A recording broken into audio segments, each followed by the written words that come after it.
have feedback that you want to provide to me, or more importantly, these council members here, please let your voices be heard tonight.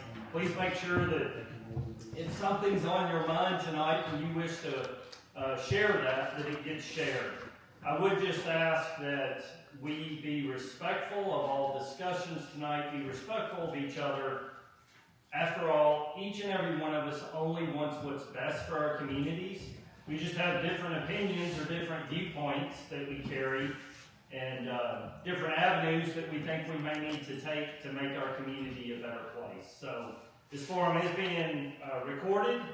Jeanette did push the record button. It will be on our website as quickly as I can get it loaded. The first forum that took place earlier today is already on the website. I do want to introduce some folks that represent some different entities that are with us tonight to be able to answer some questions, as well as take an opportunity, if you don't know who our wonderful city council members are, to have them introduce themselves. So John, do you want to start and we'll just go around?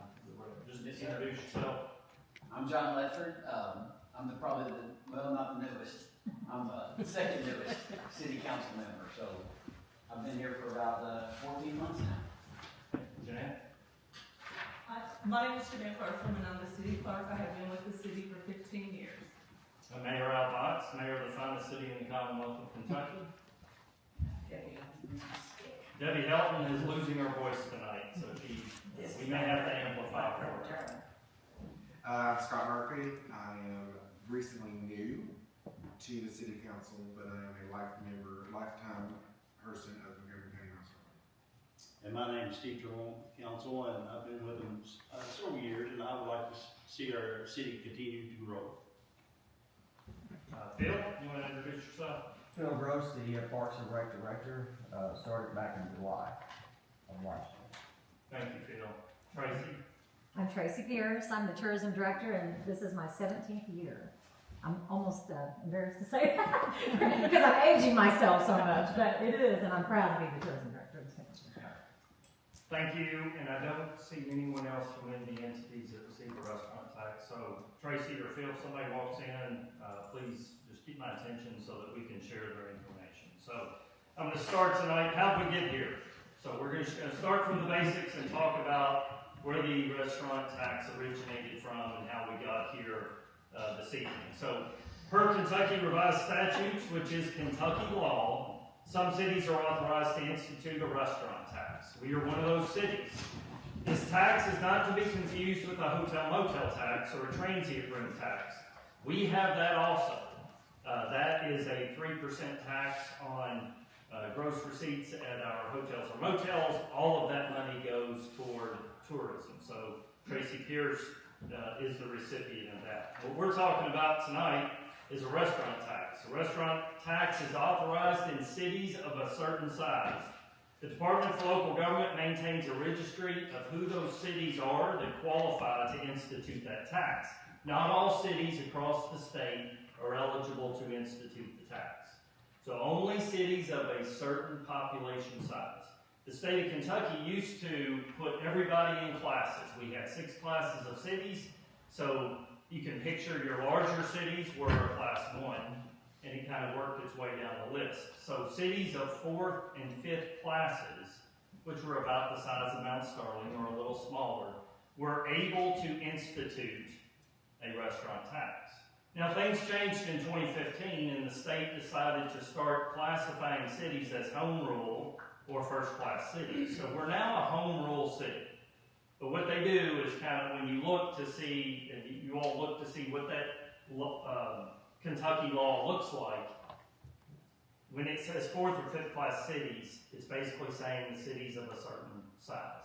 There's about 231 cities that qualify to put a restaurant tax in place. I believe this restaurant tax is a very positive thing for our community.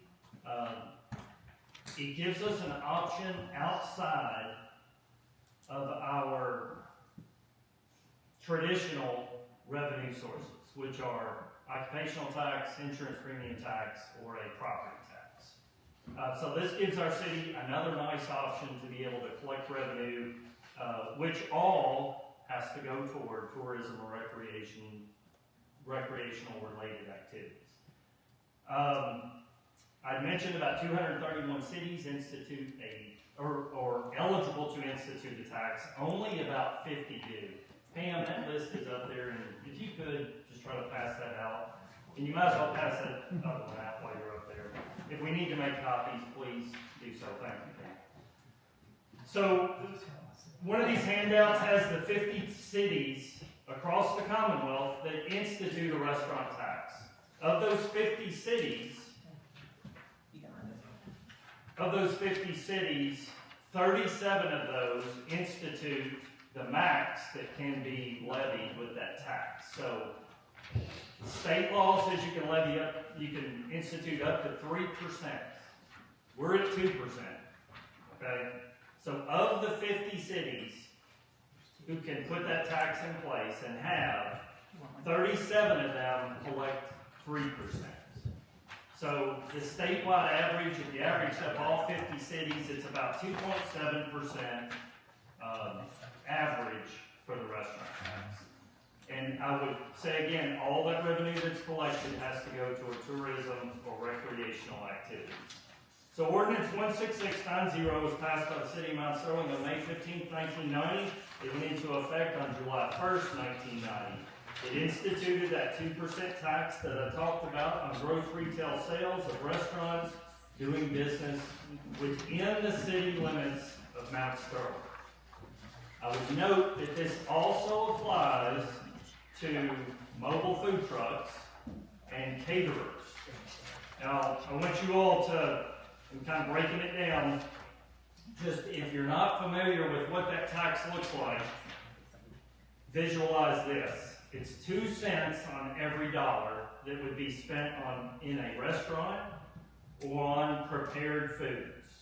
So, an example, some of our grocery stores have delis and they have to-go trays or something that's pre-prepared. So that could qualify for that 2% restaurant tax. Beans off of a shelf or a box of rice is not included in a restaurant tax. So it's only prepared foods, whether you sit down and eat those, whether you get them through a to-go window, whether you walk in and get them and take them out, or like I said, the food trucks or the caterers, all within the city limits, not outside the city limits. So you may be asking, well, why only inside the city limits? Well, one, because it's a city ordinance, so only we can put that ordinance in place to affect those restaurants within our jurisdiction. But the county cannot institute a restaurant tax. So that's why when you see these discussions and you say, well, why do the restaurants in the city have to pay it? But why do a restaurant, let's say at the 113 exit, not have to pay it? It's because the county cannot put that tax in place. So the only way to change that is in Frankfurt. On that, I've mentioned 2% or 2 cents on every dollar. If you just kind of break this down, $1 that you spend in a restaurant would be 2 cents. That's the tax. For every $10 you spend in a restaurant, you go in, put your $10 down, that's 20 cents. If you go to a fancy restaurant and spend $100, which you may have done over Valentine's Day, then you probably paid $2 in restaurant tax. So that tax is often called a usage tax or a consumption tax. So if you don't go eat in a restaurant, then you're not paying this tax. And I would point out it's not the restaurants who are being taxed. The restaurants are collecting the tax, and that tax is being paid by the consumer. So the restaurants, unfortunately, have the duty of having to collect it, and then they've got to turn it over to the city of Mount Sterling. I kind of mentioned that this was on all prepared and ready to eat foods, so I won't go over that again. I want to state that there's nowhere within the city ordinance 16690 that states that this tax is to go away if certain conditions were met. So in other words, there's no sunset clause in that ordinance. That ordinance is loaded on the front page of our website. You can go pull it up on your phones and look at it right now if you wish to do so. Now, that tax can be amended, or that ordinance can be amended by the city council, so they can change that ordinance however they see fit. They could lower the rate, they could raise the rate, or they could repeal the ordinance in its entirety if they wish to do so. The one thing that ordinance says, though, that all that money that's collected has to go toward, once again, tourism, convention, or recreational related activities. So, here's how that process works. The restaurant collects it. You go in as a consumer, you pay it, right? It's on your bill. The restaurant's collecting it. The restaurants turn it over quarterly to the city of Mount Sterling. The city of Mount Sterling has a fund we put it into. We can't touch it. We can't spend it. All we can do is distribute that money. I would note, also want to say that it's not optional that restaurants participate in the restaurant tax. Per ordinance, if you're a restaurant or if you make prepared foods, you have to collect that restaurant tax and turn it over. And I will say our restaurants are right on the spot. We rarely have an issue where a restaurant does not collect and turn it over in a very, very timely manner. I would just say, what do you think? 99% of the time, they're spot on, collected. They've been great community partners and really work well with us. And if a restaurant doesn't pay it, then we work with them to help them get them back, to where they should be. After all, if a restaurant's collecting it, they have a legal requirement to turn it over to the city so that we can distribute it out. We anticipate revenues with the restaurant tax this year around $1.15 million. The past 3 years kind of look like this. 1.15 million.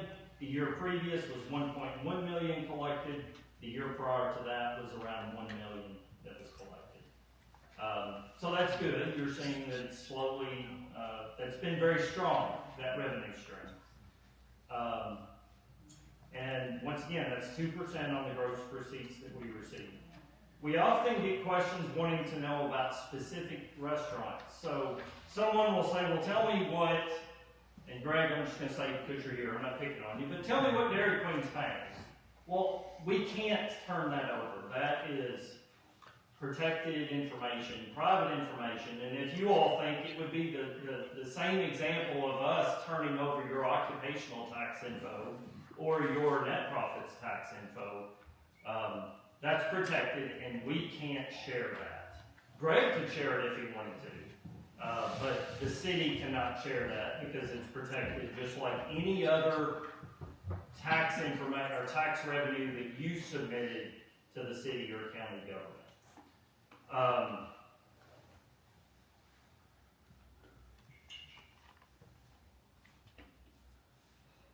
So a current breakdown of what each entity gets, just to give you a good visualization of where that money's going. Of that 1.15 million that we anticipate to collect this year, Parks and Rec would receive about $1,080,000. Tourism would receive $30,000. The Gateway Regional Arts Center would receive $15,000. The airport, $15,000. And the Historical Society would receive about $10,000 to help run the museum there. If you wanted to know what those percentages look like, that's about 94% to Parks and Rec, Tourism 2.5%, the Gateway Regional Arts Center 1.25%, Airport 1.25%, and the Historical Society about 1%. Those kind of rounding numbers there. Those percentages of what they receive are all historical, and they predate my term in office. So I used the example before, or this morning in the forum. It's kind of like if something's not broke, you don't try to fix it. So those numbers have worked for all those entities, and we've continued to do that. We've experimented a couple of years that if the restaurant tax met certain benchmarks, the city would go into its general fund and try to provide everybody a little bonus. That encourages everybody to try to work toward getting more people in the restaurants.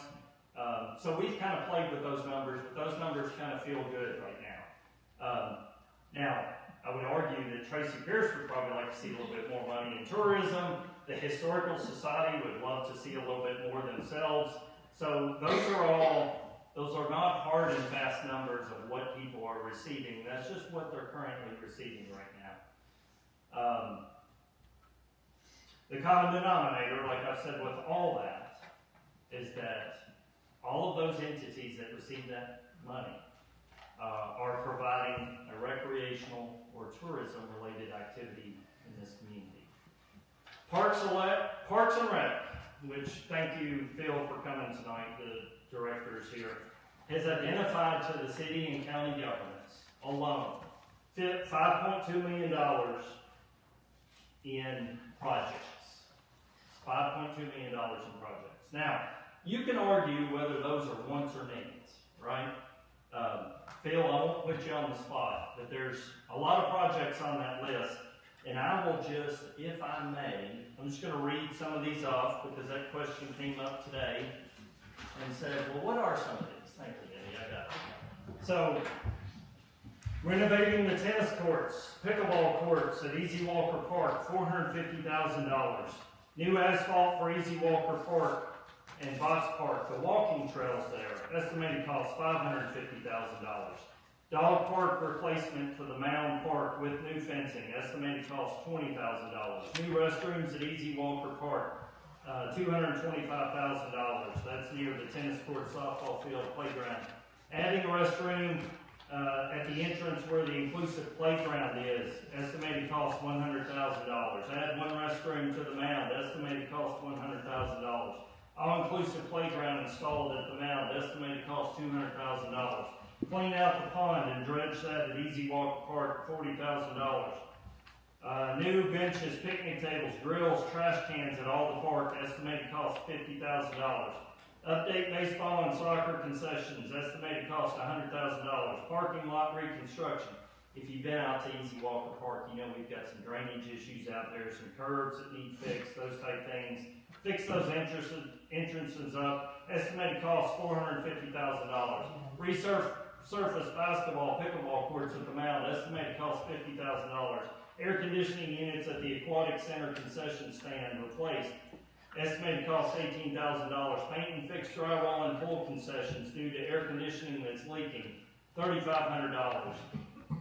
Splash pad at Box Park or the Mound. That's a one, right? That's a one. That's a one, okay. Estimated cost $325,000. Replacing 2 scoreboards at Easy Walker Park. Estimated cost $20,000. A big one on the list is redoing all the infields for baseball and softball and replacing with synthetic turf. That's a one.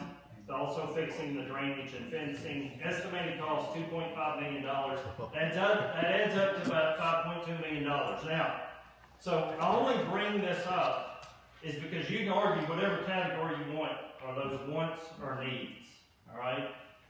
But in our community, if we want nice things, we've got to figure out how to pay for them. And that's the whole reason we're having this discussion.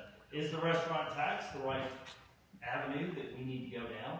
Do we need to look at property taxes? Do we need to look at occupational taxes? Do we need to look at cutting these all off the list? Yes. So that's just Parks and Rec. Gateway Area Regional Arts Center has asked to move forward on some projects that they have. The airport has a new terminal. Our airport continues to grow. It is something that we're very, very proud of, but they're going to need a little bit more money too. And the Historical Society wants to expand from the downstairs to upstairs so we can make sure that the future generations have our history recorded and we have another nice place to be able to share with our citizens and the visitors. And then Tracy, I left you off, but you want to do more advertising yourself and sponsor events and bring in people to sing and perform and do all those cool things. So, and put on festivals. So everybody needs a little more revenue, and we're just trying to figure out how to come up with it. And I will not speak for the county, and I'm not going to put them on the spot, but I can just say that the city can't figure out where we can come up with, and nor should our citizens bear the full cost for $5.2 million. So between the city and the county, we have to figure this out. So what we're just discussing, nobody said we're moving forward with anything, but my gosh, we got to be able to have conversations in our community without being in an uproar. We have to come in a room like we're doing tonight and just talk this through. And the proposed change that we had put forward was changing the gross receipts on a restaurant tax from 2% of gross receipts to 3%. 3% is the max that it can be collected by law. So we couldn't go past 3%.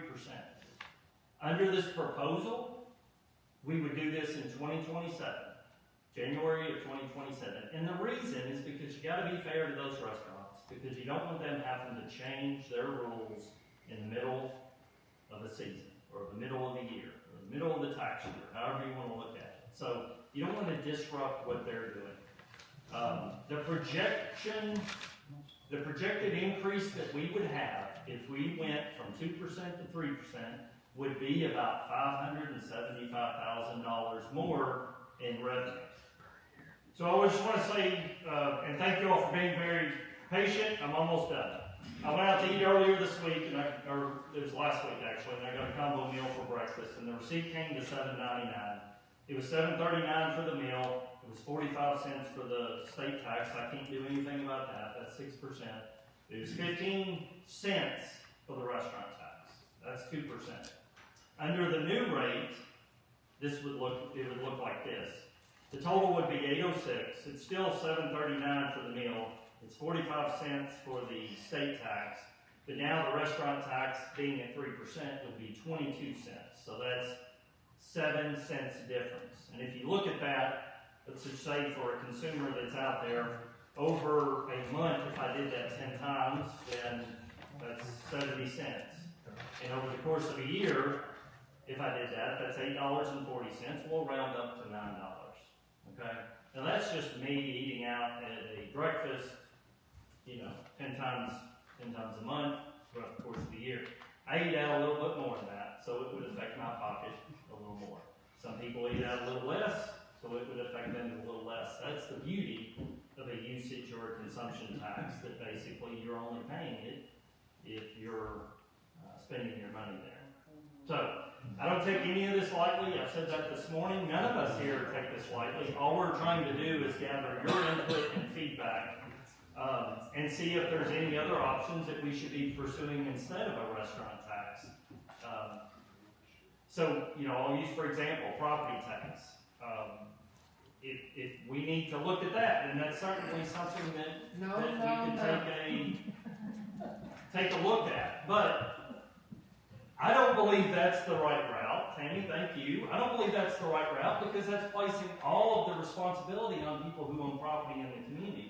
The beauty of a restaurant tax is we're spreading that out not only to our citizens, but to citizens who are from outside of this community. So, Pam, did you hand out this place right like that? I wanted everybody to have this. The council members should have it too. So, and Sheriff, if we didn't get it, we owe you one too. I want you to have this, so you know. But who's eating where? I picked out 5 restaurants that's on this sheet here. 3 of them are fast food, 2 of them are sit down. They're just kind of spread throughout the city limits. Restaurant A had 920,000 visits. These are real numbers, by the way. Let me back up. Where did I get these numbers? Placer AI Technology. So, I am 40353 holding this phone. 40353. We subscribe to a service who sells us data. It collects data based on your phones, where you go in the community, and it sells it to, in this case, your local government. So the city, the county, the Parks and Rec, the tourism, and the chamber, we all chipped in so that we could afford this and to be able to get real numbers to share with you in the community. So I am 40353. Just keep that in mind. And all they're doing, they're not tracking Albots, they're tracking I am a phone from 40353. So, Restaurant A, 920,000 visits. Of those were unique visits, 118,000 roughly people. From 40353 zip code was 49.7%. Adding in Jeffersonville being 40337, it was 58.6% of the people who ate in that restaurant, or visited that restaurant, I could say, were from Montgomery County. That's a known. It doesn't include children unless that child has a phone, right? Just including those that have phones. So that means that everybody outside, or that 41.4% are people who have zip codes on that phone from outside Montgomery County. And that just roughly equates to 49,142 visitors that went into Restaurant A and helped and paid a restaurant tax to help fund our tourism and recreational activities. That's a large number.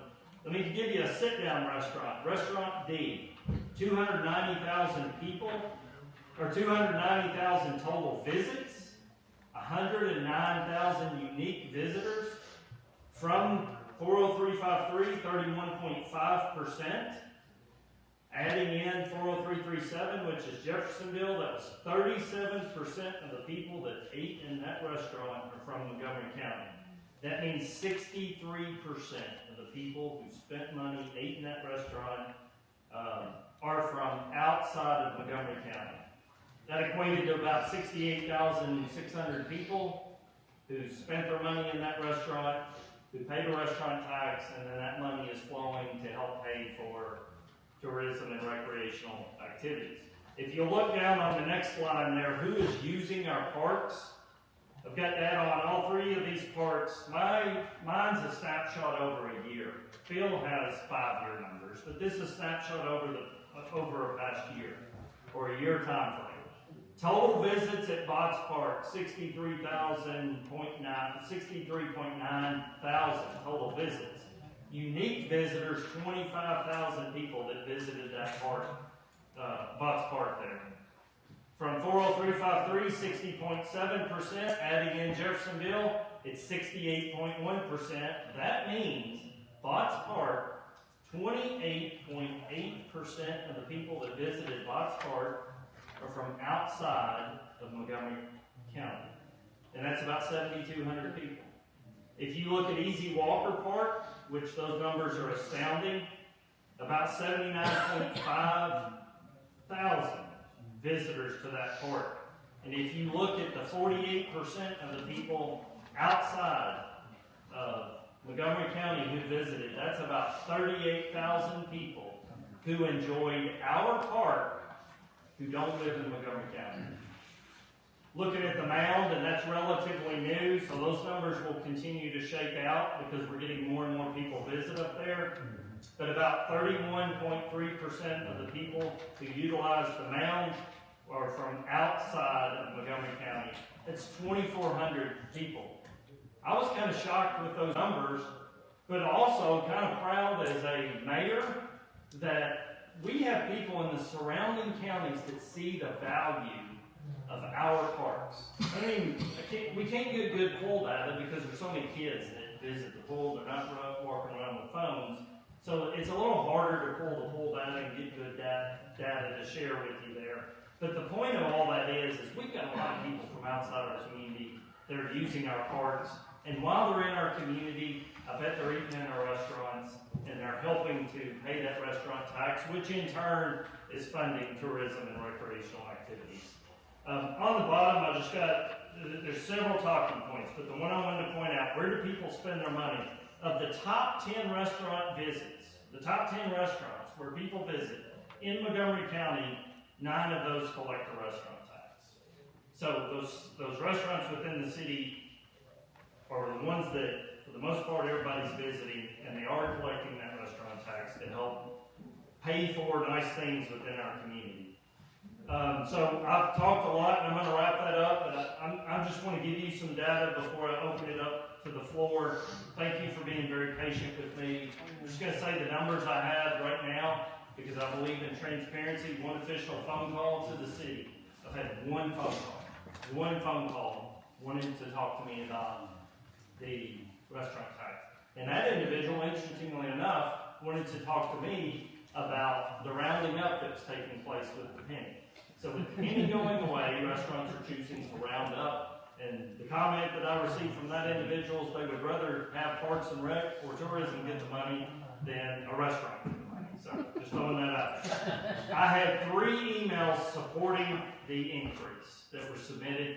They give very good cases. I provided those to council. You all may have received more. I had 4 emails that were against the tax increase.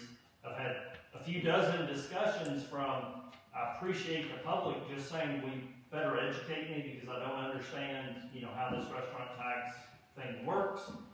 We had a forum this morning where we had some great conversations, some good questions that were asked. I don't think I had anyone say they were for the restaurant tax. I'm pretty sure I had 4 that were against it, and then I had some others that just asked questions. But we did not have any one come forward and say they were for the restaurant tax in the morning session. So I'm about to wrap it up. So here's the final comments I've got, and then the mayor will stop speaking. There's been a lot of one of our challenges with local government, and the reason we have to have this discussion is because sometimes in local government we don't communicate well with the public. So we just assume people know things. So sometimes we just don't communicate well, and despite our best efforts, the word doesn't get out there. After all, I hear all the time, Tracy, you're going to back me up on this. I didn't know about that, and we only had it on the website, the radio, the newspaper, and social media. But for some reason, nobody knew about it. So we have problems, local government-wise, communicating. And social media sometimes is our worst enemy because once somebody puts something on social media, that becomes fact. So I say all the time, for every comment that is incorrect on social media, I have 24 hours of work to do trying to correct that. So bottom line, we need to do a better job of getting information out there. But here's some comments I saw on social media I just wanted to address so you don't have to ask the question again. Sunset clause in the ordinance. Was this ordinance supposed to go away? There's no sunset clause in this ordinance that said it was supposed to go away if any conditions were met. Does the restaurant tax fund roads or sidewalks? No, the restaurant tax cannot be used to fund road maintenance or sidewalks. Does the tax fund the boys' high school basketball program? No revenue from the restaurant tax funds the boys' basketball program. A comment, the city continues to raise property taxes every year. That is incorrect. The city property taxes are at the lowest rate they've been since 2008. Park concessions took in $1 million last year. Phil? No, sir. I'll just let you in. Okay, no, that is incorrect. We would not even be having this discussion if the parks were bringing in $1 million. Another comment, it's an honor system who pays the tax. That is incorrect. As I said before, all of our restaurants are great partners with us and pay what they're supposed to. Murals. Are the murals downtown being funded by the restaurant tax? No, we're not taking money from the restaurant tax to fund the murals. That's either coming out of the city's general budget. We did make a grant to the Arts Center, and they put some murals in place, but that was out of the general fund money. That wasn't out of the restaurant tax. Or our downtown revitalization helps pay for some of those things, and that's an entity outside of city government. And then the last comment was no restaurants will ever want to come to our town if we raise the tax. So Moorhead has the 3% tax. They just had another restaurant open up this week. So all those cities that have a 3% tax still are having restaurants come to their cities too. So you can argue it whatever way you want. I'm just saying that I don't think we're going to lose any restaurants just because we have a restaurant tax in our community. So thank you for being very patient with me. I've provided you information. So now it's my time to be quiet and to allow you all to speak. I'd like to ask that if you do wish to speak, we didn't do a good job of this morning of just identifying who you are. Tom's trying to cover this for the paper. We're trying to make sure that we have the information on our website so that people can view the meeting. So if you can just identify yourself, that kind of helps with the conversation. So Greg, you want to begin? Yes, sir. I have a question for council. So this morning we had a very informative and good meeting. I personally would not like to have a conversation to repeat what I said this morning and what we talked about. So will you all have an opportunity to watch or hear what was discussed this morning? Could we all commit to that? Okay. Yeah, great. And I That's won't gonna cut- save me a lot of time. No, I don't want to cut you off, but what I would Okay. say is, at our evening meeting, because we are still missing a couple of council members, I'm gonna recap all of our discussions quickly, and then the morning forum is loaded on the website, and they know that that's part of their task. They all just got off work, but they have to go watch that meeting. Yes, sir. Yes, sir. Thank you. Yes. Sheriff, thank you. Right. I'm David Charles, Tom. Okay, I got it. I've been here tonight to say two things. One, thank you for being willing to listen to people while you strive to make our community a better place.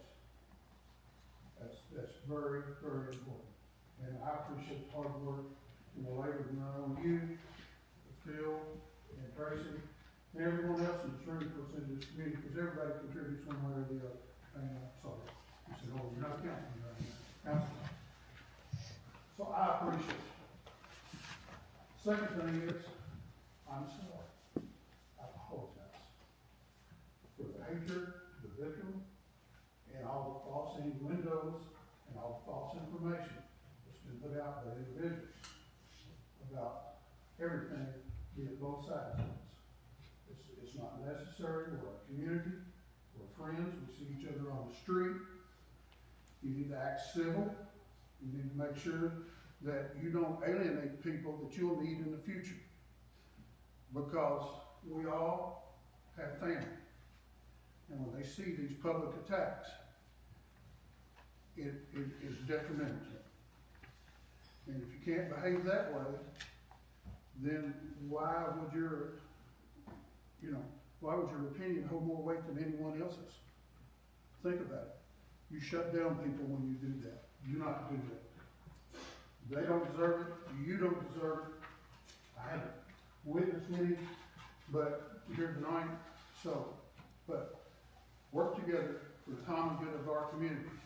Because tomorrow morning when you wake up, you're going to be in this community. You go to bed tomorrow night, you're still going to be here. So work together to find a solution to these problems. I served 20 years on the Parks and Rec Board. All of these problems that you said were needs are needs. We applied for grant after grant trying to correct them. There aren't any. So, do you need a parking lot? Or do you want a parking lot? That's a simple question. When you go out, if you don't think the parks are necessary, they don't serve a purpose, that's your right as an American to think that opinion. But if you do think it's necessary, you gotta find a way to fix it. And it's not for Aaron, myself, but we all have a lot of children that go out there, and we'd like to have something for them. So, with that being said, I have to go to a physical court meeting. I'm required the KRS to be there. I want to reiterate the thank you part. Thank you very much. Well, thank you, Sheriff. We appreciate those comments. And once again, I will reiterate, if there is misinformation out there, a lot of times it's because we just haven't communicated well. So that's what we're trying to do through these public hearings, is just have you understand our position, and then we need to understand your position and your beliefs. So, yes, Rob. Okay, like Greg said, I don't want to repeat everything we said this morning. Obviously, my name's Robin, we're with Dairy Queen, and we would oppose this tax only due to the fact that, I think like you said, most of the citizens of Mount Sterling probably don't even realize what's happening. Reading the paper or like me, not on Facebook, not on social media. So I'm speaking on behalf of my customers. And I think we should really look into trying, like we said earlier, I think one thing needs to be repeated that we said this morning is we should put this to a vote. I don't do anything with this money. Like you said, we just collect it and pass it over. I have no control over how it is spent. I haven't even appointed people on the board of the park. That's appointed by you. It's not voted by me of who's on the board and who's spending this money and how they're spending it. But if the city could put it on a ballot question, do you wanna raise the taxes to improve the parks department in your city? And yes or no, and then if the citizens overwhelmingly vote yes, we would love to improve our parks department, then I think we should all be on board with it, and I agree with you that they want it. The people have spoken and their word has been heard. But most people, I don't think, even realize that this might even be happening, that this discussion. I know you said you're posting it and it's everywhere, but realistically, people have lives and they're not understanding. But if it was a question on a ballot, would you be opposed for or against or for a raise tax? Because what we're not saying is it affects 100% of the city of Mount Sterling who wants to eat in the city of Mount Sterling. It's affecting everybody in the city of Mount Sterling. So that's one point I think that really needs to be repeated. I would really encourage you guys to ask people on a ballot. This is a question that could be asked. And Robin, I won't cut you off, I know you got a list, No, it's just one other thing. and that's I don't have a list. a good comment, and just so you understand, well, one, I'd say that's why we're slow walking this and just trying to have conversations, because in the past, you try to have a conversation and it becomes no right off the bat, we're not having it. We want to slow walk this and have conversations and educate as many people as we can and have the paper write articles on it and come to the city council meetings, have forums, do whatever we can. What you would be suggesting is that we put a sales tax in place, because restaurant tax is what it is.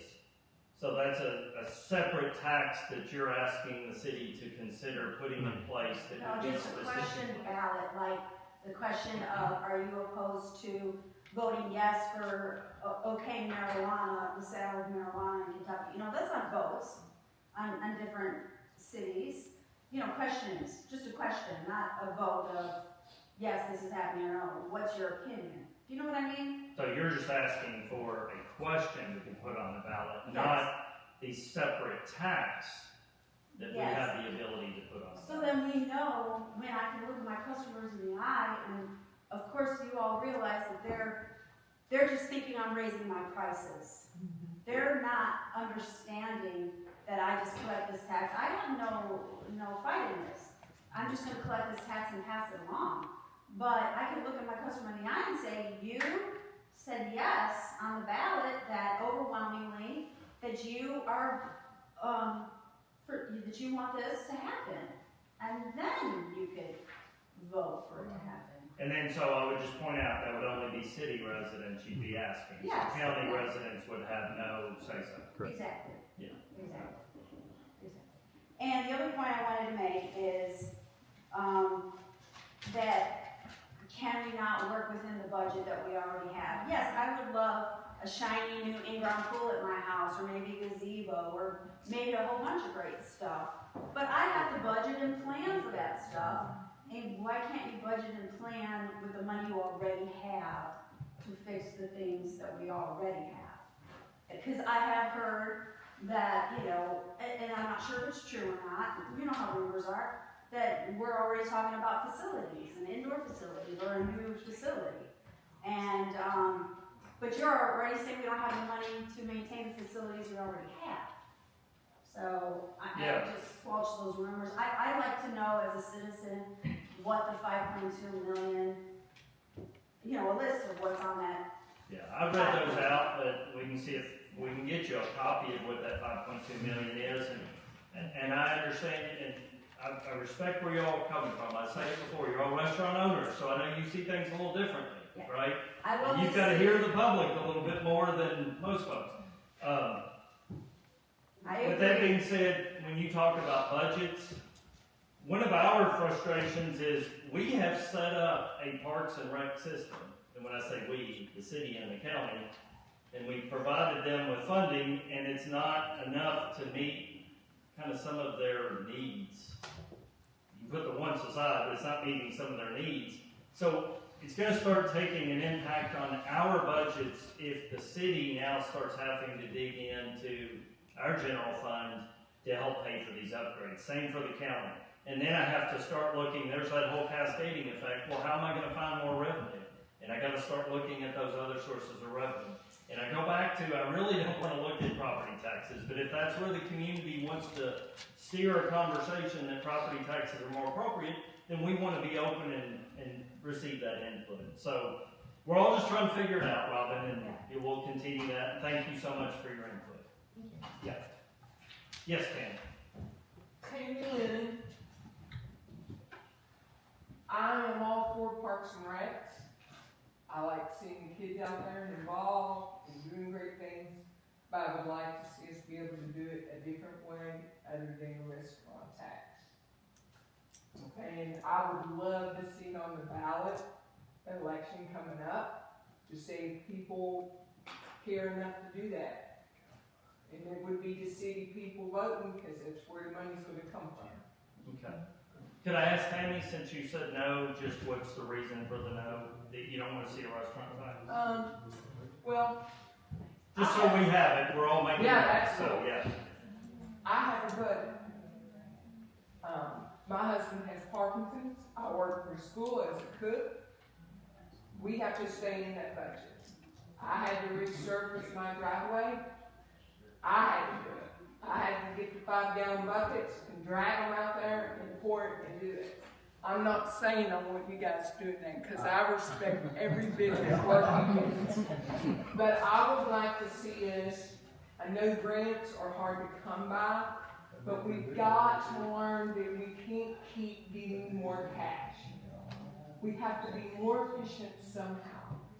I have no idea how the funding and everything and all the costs, but one thing I have thought about for myself, looking around in our community, I'd like to see our inmates help mow, and a little bit of that cash that they would get for mowing would be half of what the regular people would get, but that would go in a fund for them to help them to save for getting a place to live in a car when they get out of jail, stuff like that, help them with their phone call times and stuff. So I'm gonna hang around, and I'll try to show up more often. You're more welcome, always welcome. Yeah, Can I ask you a question? Where do you live? Garden Springs, How often do you get Dairy Queen? once a week, Okay, and why not more?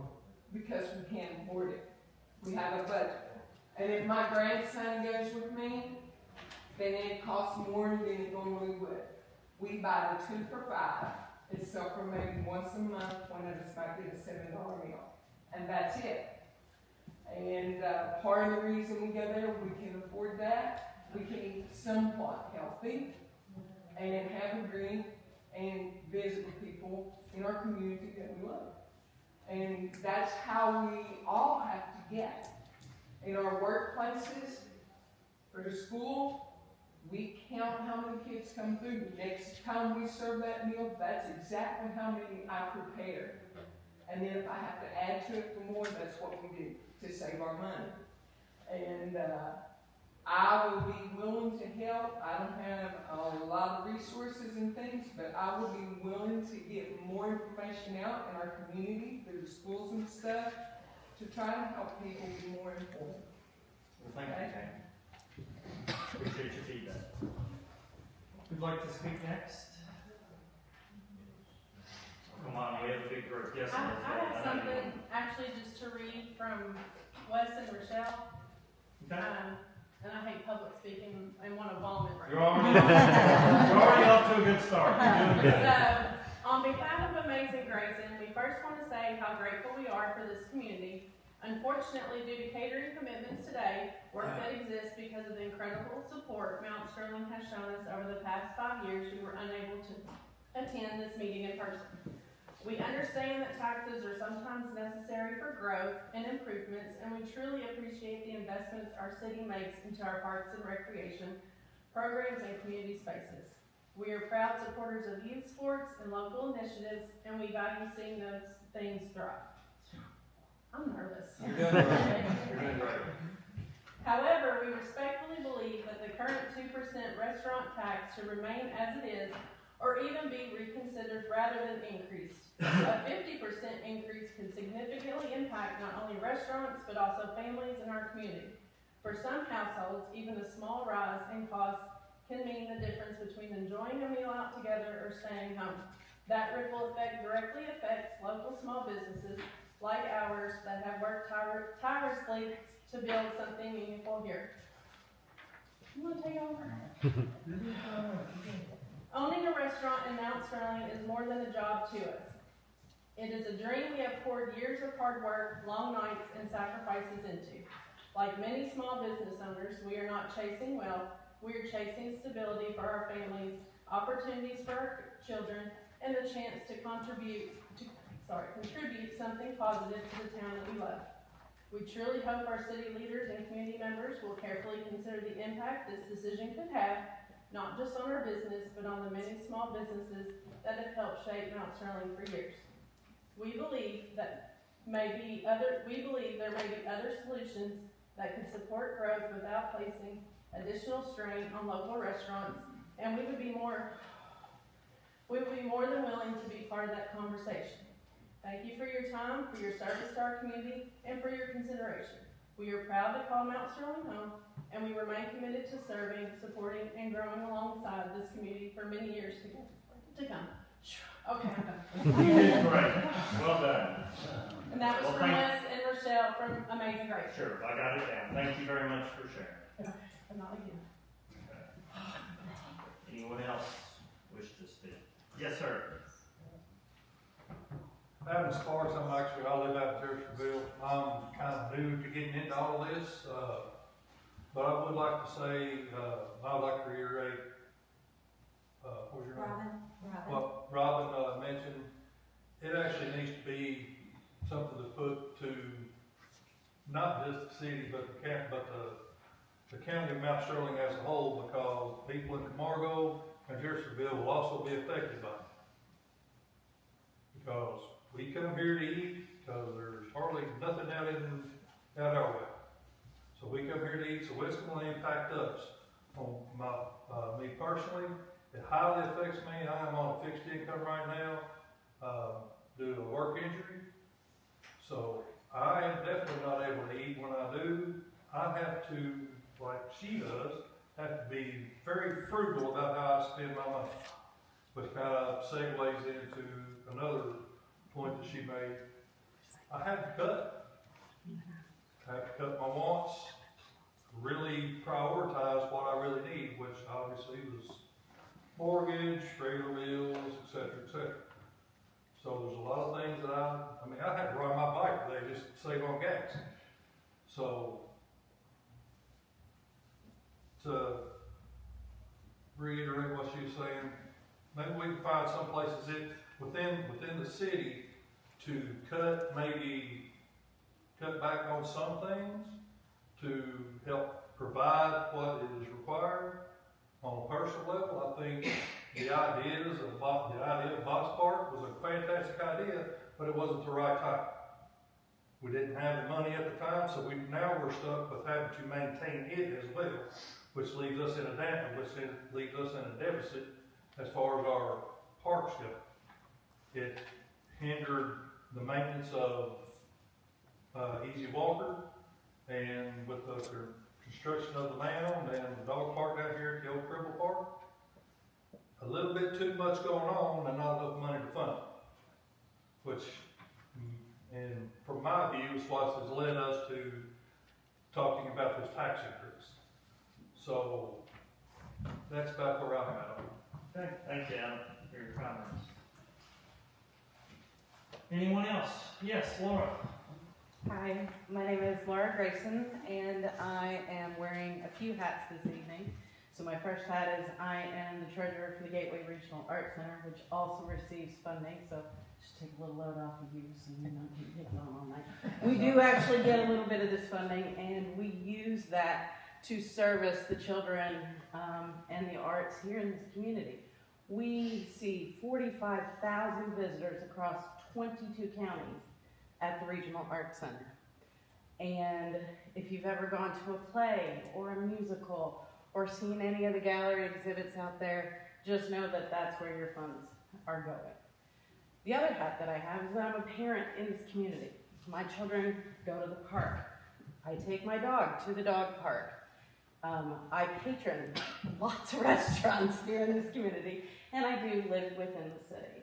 I am for this restaurant tax. The 70 cents a month in additional costs, and I understand a fixed income, is worth the services that we are providing with those funds. And I understand there's wants and needs and those types of things, and we can kind of sharpen our pencils on what those numbers look like. But those additional funds would really provide some extra support and extra services that we can do in this community. So I appreciate you. Thank you, Laura. Okay, anyone else? Shannon? I'm Shannon Denniston, and I just wanted to say a few words about the tax increase. I've talked to a whole lot of people. Everybody I've talked to has been unanimously against it. Not a single person that I've spoken with is for it. It's not a matter of whether we want our parks to be nice and shiny. We just have too many parks, as Mr. Sparks mentioned. Botts Park, was pitched to the public as going to be a free park. Wasn't going to cost us anything because I believe it was donated. Now we've spent hundreds of thousands. I'm not sure exactly how much, and if we're done spending on that park with improving it. But it has a lot of overlap with Easy Walker Park. First thing I would do if I were in your shoes is, number one, have the public vote on it. But number two, maybe we have to temporarily lock those gates at Botts Park. I know that's a tough decision. Nobody wants to make that decision, but not saying sell it. It's just we can't afford to maintain this number of parks for such a small town as Mount Sterling. The other thing is there's other ways that the city can raise funding. I'm a fan of organic growth. I own the lot behind Cattleman's Restaurant, and I've been talking to a lot of large restaurants, some of which I believe are larger than Cattleman's. Cattleman's, it's my understanding, contributes about $100,000 a year just in that 2%. Now, I don't know if that's accurate, that's hearsay, but that's a whole lot of money. If we had some restaurants like them, 3 more restaurants will fit easily on that lot. That's $300,000+ more annually that would come in here organically. Another thing is the city has been purchasing dilapidated properties. A lot of these are abandoned. People may not know that they have received them in a will or aired them. There's a lot of weed lien fees. I think the city charges around, is it $250 maybe to cut grass or something. So a lot of these weed lien fees have amounted so high where people had to forfeit their properties. I talked to someone today and they said that was the situation they were in. They were trying to do a house flip, and they had some problems anyway. The liens mounted where they just had to give the lot up. So some of these people, I think it's all voluntary from what I've heard, or maybe they've lost these properties, they weren't aware that they owned them. But it's my understanding somewhere around 40 lots or so. We talked about this at the morning session. I hope to have that exact number. I'm a real estate broker. I can tell you that a lot in Mount Sterling today, 20,000 would be a cheap lot, 30,000 would probably be an average lot. If we allow people to build duplexes, triplexes, or quads on these lots, the value is going to raise to about 40 to 60,000 per lot. These are lots that have already been reset. They already have a water meter in the ground that has a lot of value, and it's self-water meters. To get one installed, I don't know if anybody's had one, but they're very expensive today. And then they already have sewer available. So these lots already have amenities. It'd be real easy to pick up and build affordable housing on them or handicap housing. What I don't want to see happen is the city take these lots and donate them to a nonprofit, aka a business in disguise. I would like to see the city put these to absolute auction. I have a friend that was outbid by the city on a lot. He was bid up to about $10,000. He still had about $6,000 in renovation to remove the structure from the lot, so he was looking at $16,000 out the gate. It's just, we should never have a government that bids against us, that uses our money to work against us. And that's just something I take very personal. I mean, I've been to some of these auctions, and the public, I'll just say, doesn't show up out because they're afraid that you're going to outbid them like you bid this person. So that's what, and I talked to a lot of builders and developers, and that's what their consensus is. A lot of them are not wanting to build here anymore because it's drama after drama versus like in Winchester, Clark County, you're in and out. Planning and zoning, you're in and out. One meeting, Chipotle, I represented a multi-million-dollar storage facility operator, nationwide operator. 2 meetings, we were in and out, multi-million-dollar facility. Multi-million-dollar facility now that expanded that tax base. Here in Montgomery County, we grew our tax base last year from $2.1 billion to $2.2 billion. That's a $100 million increase. Meal prices, I think it's very important to talk about the rise in meal prices. They're up about 30%. I was looking at some numbers here that I didn't see earlier, and it said that we have doubled in 6 years the amount of money that Parks and Rec receives. This tax is doubled. It's more than doubled, actually. It went from 600,000, well, no, about double, about 600,000 to about 1.15 million. So it's already doubled. When I go to our parks, How many years was that? 6 years, from 2020 to 2026, it's more than double. And then the meal prices are up 30%. That's an automatic 30% increase. But I understand other stuff's up. Cost of materials, expenses are up, so that's probably a wash. People are real sensitive to tax right now. Very sensitive. And it's not a matter of, do we shift it around to a property tax or someone's income tax or a sales tax. It's just, I think the public is going to vote and say that now is not the right time for these things. I was told it's a $16 million aquatic center, that there's a 3D printed model on Judge Executive Haddock's desk or in his office right now. I hope that's not the case. I'm glad to hear it says $5.2 million, but we don't have that amount of money either. We'll eventually get there. Let's get these restaurants in town. Let's get 40 or 50 new homes built. That's the 300,000 is 15 million. It's $175,000 a year revenue stream, to local government. There's just so many better ways I think we could do it and still get to the end goal. I think everybody's end goal is we'd love to have a pool that was built right. And both of our daughters were on the swim team. We went to numerous meetings and practically begged. I think we got to the point of begging them to build the pool so that the swim team could use it. And we were just, disrespected, told that, we're not going to do that. We're going to build it like this. Basically, that's what we have is a splash park. And there is a splash park, I believe, off to the side of the new pool or something similar, someone said. Yes. Is that okay? So we already have a splash park, but that pool it wasn't built properly. It should have been built so the swim team could use it, so we wouldn't have to transport our families and children to Winchester. A nice indoor aquatic facility would be wonderful, but we're a small town. We just can't afford it. Our government's growing much faster than we are. People have it hard now. Government's wages across the board seem to be getting wage after wage increase, and our wages are going down. Everybody's expenses are going up. I get that, but we can't just vote to make more money ourselves. We don't have that luxury, and it's just times are getting really tough. I know that Elizabeth and I we're coming out of pocket now to pay people's rent because we can't charge enough rent to pay the banks anymore. Our most recent loan, it cost me $30,000 in closing costs a week and a half ago. I had to do a debt consolidation just to keep people in their homes. It's really bad. I would encourage anybody to take a walk with me sometime and see how some people are living in our community. They're living on air mattresses. They're living with a bed sheet because they can't afford a comforter. It's just really bad right now. I feel like government doesn't want to investigate or look at it or realize it, but I can tell you, as somebody that's boots on the ground 7 days a week, 120 hours a week, for the past 20, 30 years, it's really bad. It's the worst I've ever seen. And people don't want to talk about it. They're ashamed. And a lot of people don't come to these meetings because they feel like their voice doesn't matter. And for many years, you all know me as someone that's always tried to stand up, do the right thing, tell the truth, the principles I was born with and raised by. And it's just I wish more people would do it. And some people are now speaking up because, it has a ripple effect. And when other people take a stand, other people feel it's safe and they can come out. It's really dangerous, to take the first position because you make enemies, But I can tell you, I've met my greatest friends through politics and business by taking stands on important issues. And my children are stronger because of it. During COVID, we had death threats.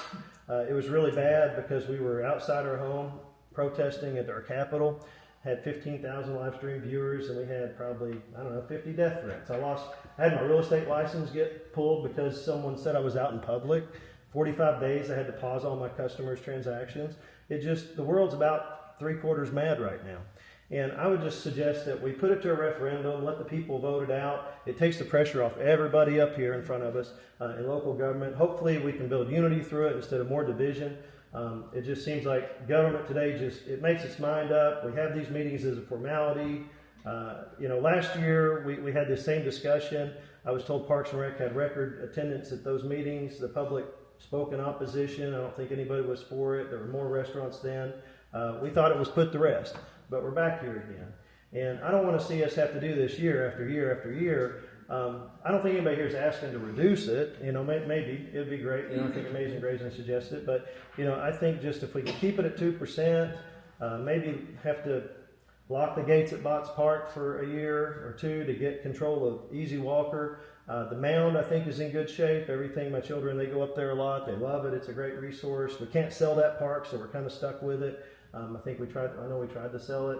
But, you know, Botts Park, there's going to be a time and place for Botts Park, but it's just not now. But I appreciate everybody coming out tonight and speaking up and exercising your rights to do so. I appreciate the council for having this forum and not just having it tonight, because we all know how it works, right? You have one meeting and someone says, well, I had to work. They do it right in the middle of the workday.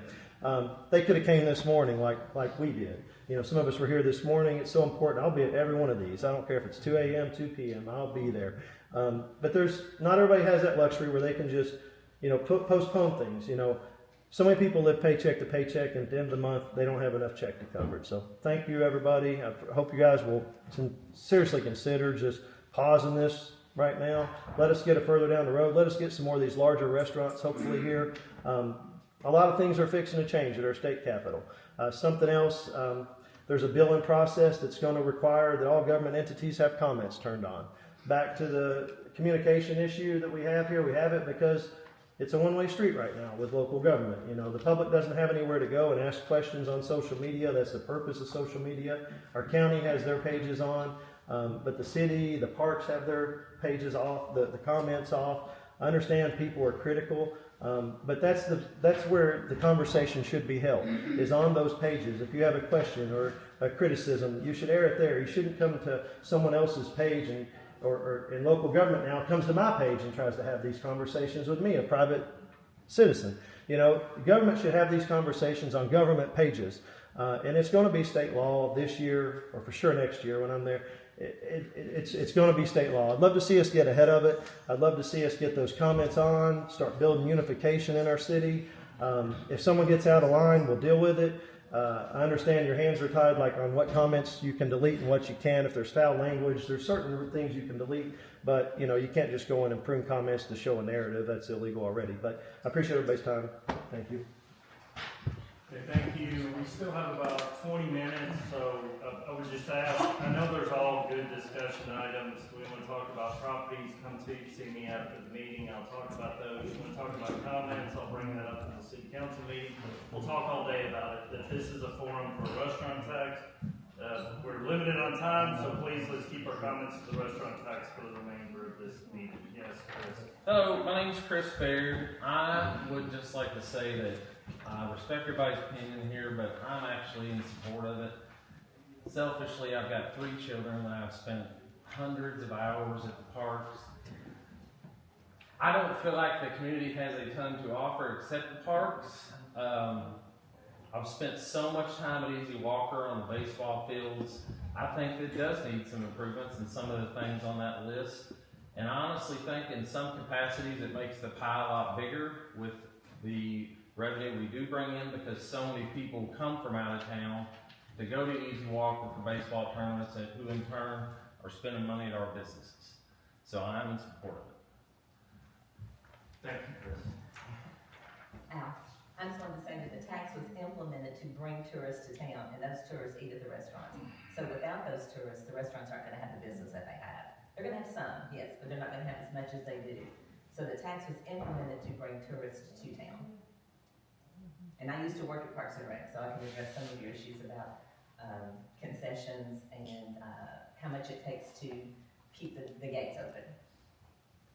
So I am definitely in favor of keeping the tax or raising it. We need the tax in order to have the parks. Thank you, Dan. Bill, you sat there very patiently. We need to give you an opportunity to speak. Well, Mayor, I'm gonna say here, I got friends on both sides, and we're gonna be friends whether this tax gets passed or not. I love them both.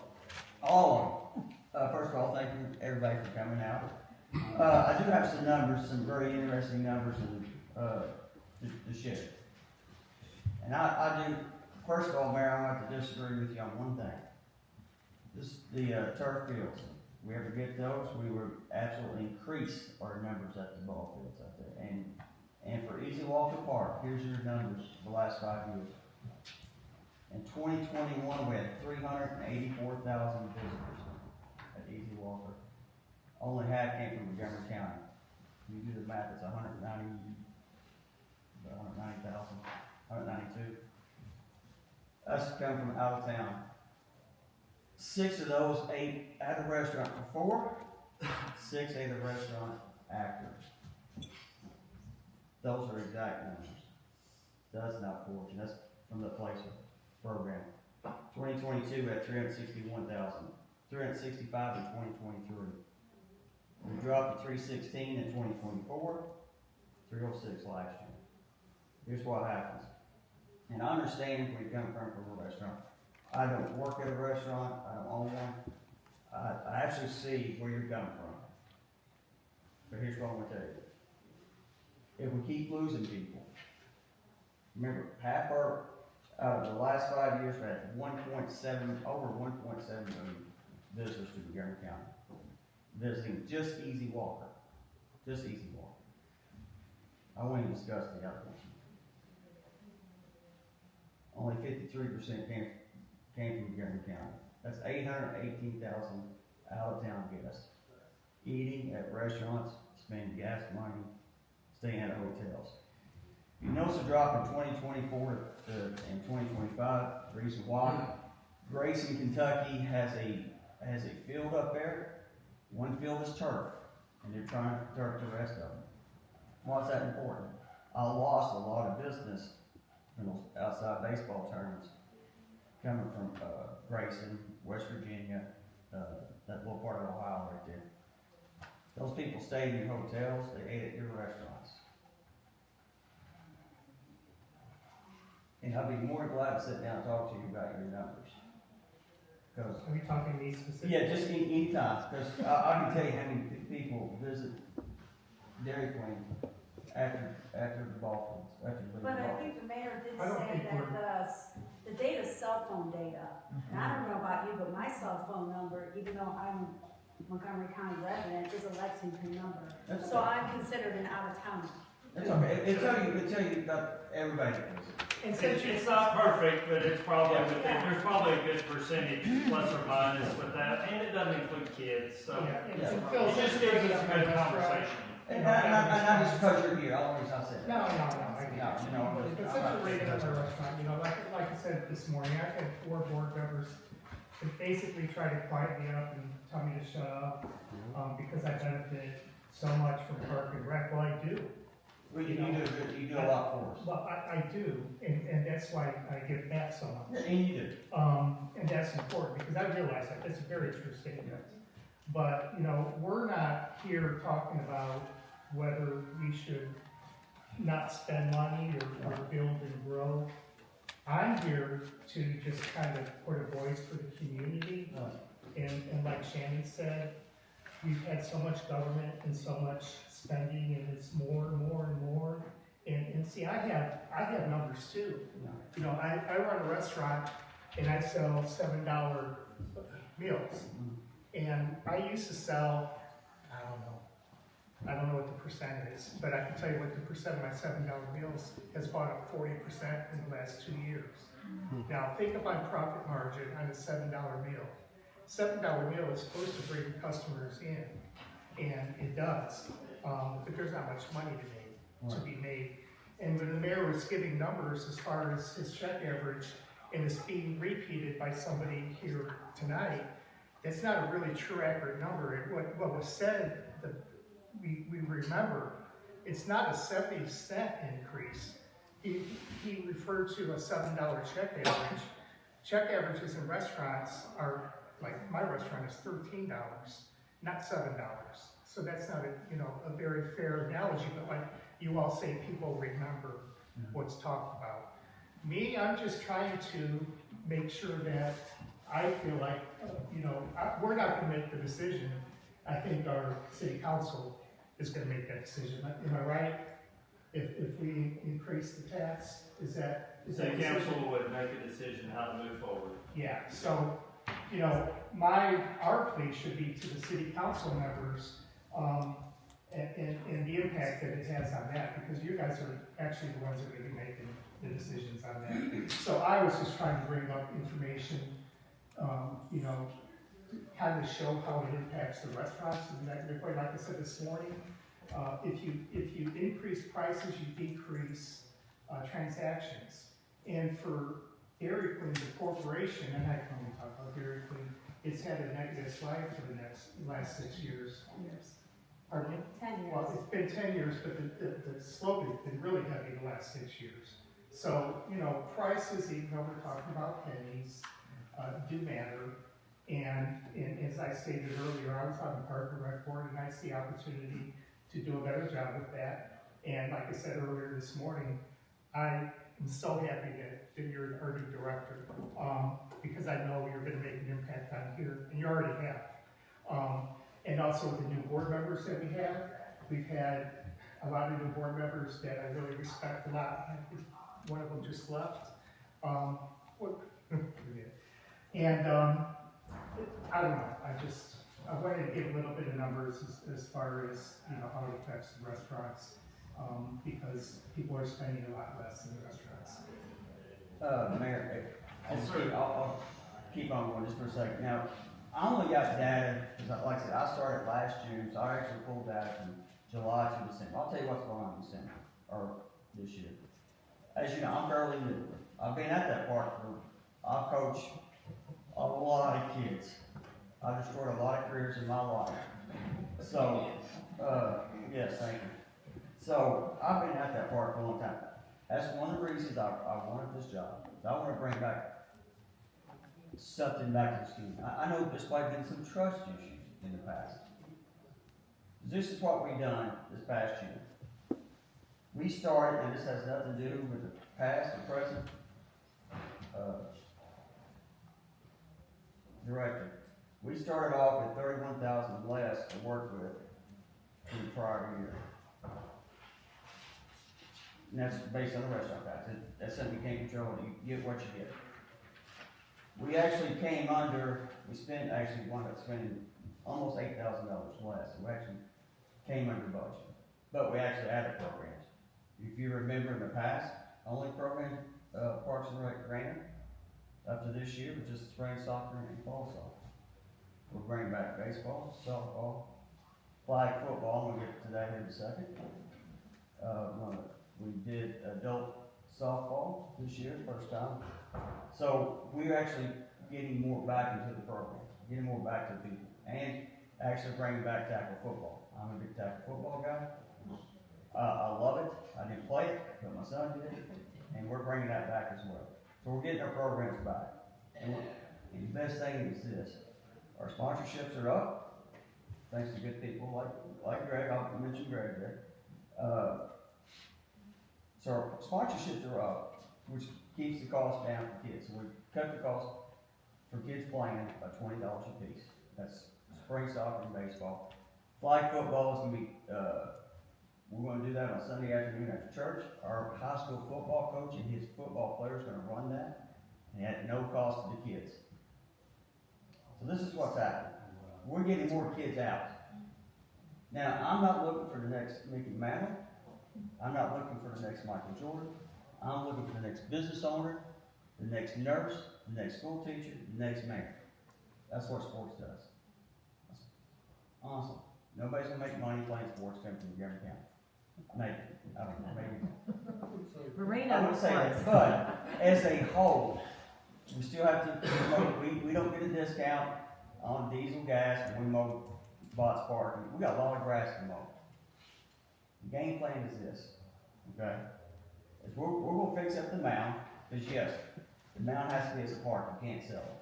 So our goal, we're gonna clean that up. I got the same thing. I got grants in for a new dog park up there. So we're gonna move the dog park out of the floodplain. So you can actually go to the dog park and use it. Because all the boards down there is all rotted. So we're gonna try to move that up. We're gonna have new lights up there, so your kids, if you got a teenage kid like I do, like some of y'all do, you kids go up there and you use the basketball courts. How about pickleball? Anybody play pickleball? We got only 4 courts out there. Eventually we're gonna put those tennis courts out there, and I just left the tennis courts. Now, I didn't play tennis, but those tennis courts are in bad shape. They've been in bad shape for years. Mr. Harris, how's the walking track at Easy Walker? How bad is it? It's pretty Well, rough. Yeah. So, what we want to do is try to fix Easy Walker, fixed the mound up, give everything we can back to this community, make it the best we can. But at numbers decreasing, we can't do that.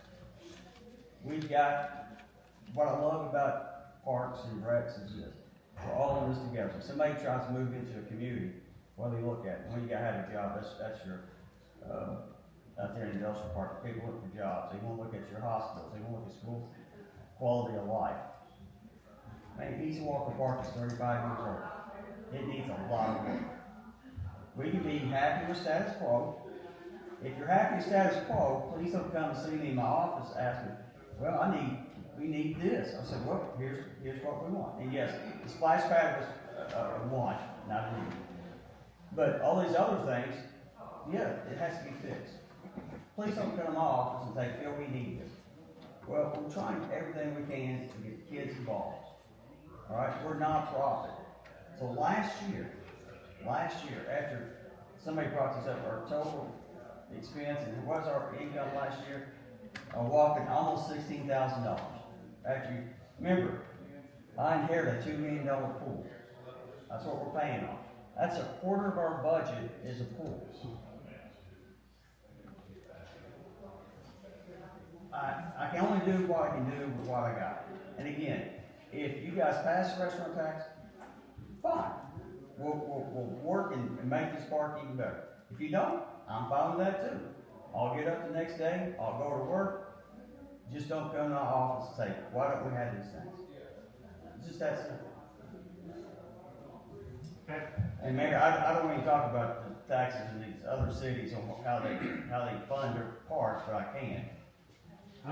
You can go ahead and put it out there. That'd be a good way to end it. Mayor- Those other cities paying Mayor for all Botts, this stuff. Mayor Botts, Bert May is here. He's gonna speak Bert at May. the city council.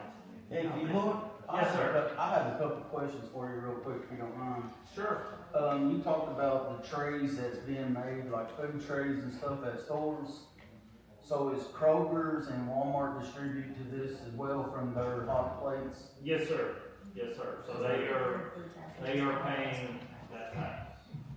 So, and then one other question. And You there's, said something about- sorry to cut you off, 55 as of today, 55 entities pay the restaurant tax. Okay, you said something about hotels and motels, 3% goes to tourism. Yes. Is that correct? Yes, and it's budgeted for $125,000 annually, is that amount. But why would they not distribute any of that 3% to the park and recs instead of raising the 2%? Because it's $125,000.